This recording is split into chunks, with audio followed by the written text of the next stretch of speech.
Our next presenter is Kartik Chandra. He is a sophomore at Gunn High School. Before coming to Palo Alto, he went to middle school in Bangalore and to elementary school in New York. He took up programming in the 5th grade and, according to his parents, spends far too much time coding. In the rest of his life, Kartik writes blog posts and plays the piano. He loves jazz and is in the Gunn Jazz Ensemble. Please welcome him. Hi. When I was 5, my parents took me out to go see Finding Nemo. Great movie, except when you're 5, all you remember is this scary scene.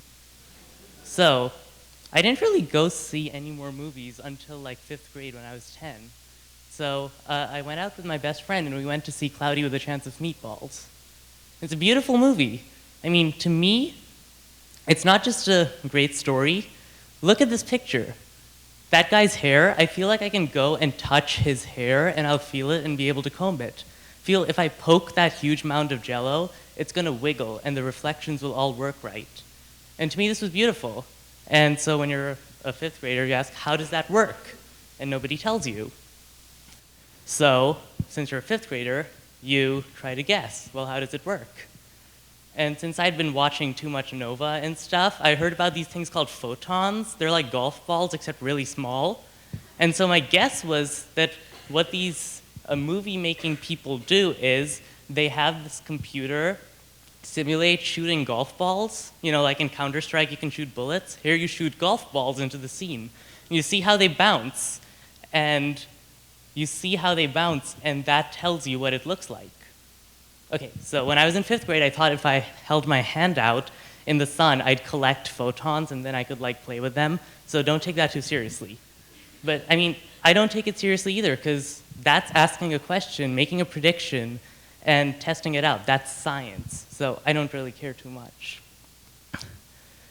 I got really lucky. The next day, I showed up at school and we get these magazines. They're mostly advertisements for books by Scholastic. But they have some articles, and there was an article about Cloudy with a Chance of Meatballs. It was great. It told me nothing again. It was an ad for Disney. But what it did give me was a link to this website. This is Scratch. Some of you might have heard of it. We use it here in the intro programming class. It's a website, and the best way to think about it is like YouTube for programming projects. So each of those things that looks like a video, it's actually a computer program, probably written by an elementary schooler. It's amazing. And so for the next 2 years, I learned a lot. I learned how to program, and I made a lot of programming projects, and I made fun stuff, and I made serious stuff, and I made a lot of friends. I probably met some of the smartest people I know. I talked to them today. Some of them might be in the audience looking around. I made a lot of friends, and I forgot completely about movies until 7th grade when I was sitting on the couch and Ratatouille was on. Oops, Ratatouille was on. Okay, again, to me this is beautiful. The fur on Remy, I feel like I can stroke it. And the water right next to Remy, look through the water. You can see the wall behind the water. That's amazing. Like, if you asked me to draw that, I would have no idea how the water makes the wall distort in funny shapes. I just don't know how that works, but somehow this computer can do it. It's like magic. And in 7th grade, I was old enough to try and figure out how magic worked. I opened up Google and I looked up, how does Pixar make movies? And it turns out that what they do is, they feed all these models into a computer, and then they shoot these little things, they're like golf balls, they shoot them into the scene, and they look at how they bounce around, and that tells them what it looks like. Yep, same thing. What I guessed in 5th grade is what the Pixar people do. And so I wanted to know more, because this was amazing. This was like, I'm making random guesses and it just works? Come on. So, of course, I wanted to see how it worked. And so the best way to do that is to do it yourself. I tried to write a ray tracer. That's what it's called. It's called a ray tracer, and you have light rays, they bounce off a thing, and you see how they bounce, and that tells you what the scene looks like. I mean, it's a subject of a lot of academic studies. Like, there are professors who get paid just to think about the equations for this stuff. Now, the problem is, I mean, this looks pretty simple, but the problem is, when you've got millions and millions of objects, and like every single piece of hair on someone's head, it takes forever to render.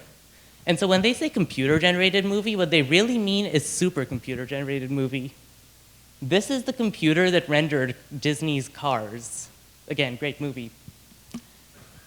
Cars has a running time of, I want to say 2 hours, and it's rendered at 24 frames per second. So that's a lot of frames. Guess how long it took this computer to render one of those frames? It took 7 hours for one frame to render. It turns out that as technology gets better, it takes us longer to render a movie frame because we're just getting that much into detail.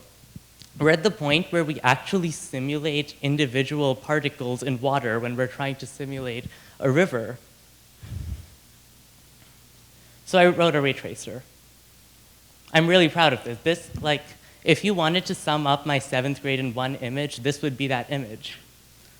All right? That's my ray tracer. Now, the story doesn't end there. This is where the story ends. This is me battling this monster in 10th grade math. This is the cross product, and if you haven't had to deal with it yet, you're really lucky. This thing is like, it's a matrix, except some of its entries aren't even numbers, and you take the determinant and you multiply stuff. And if you're really lucky, you get 2 possible answers. Yeah. And so to know which answer is correct, you make gang signs while you're taking the test. Right? And then you pick the correct one. You're like doing this, and okay, I think it's like the positive answer. And you do that, and it works. And so I was taking the analysis test on this, and it was really annoying. And then I got back home, and something bothered me. Something really bothered me about this.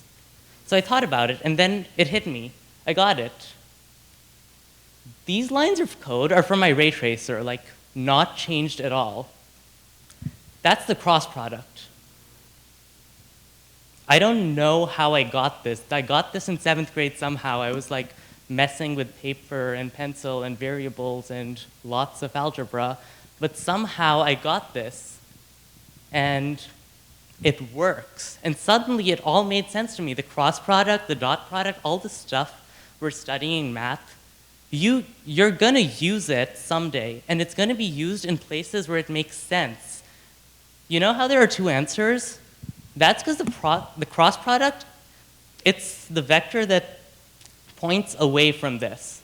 But this has 2 faces. You can go this way or that way, so it makes sense that there are 2 answers.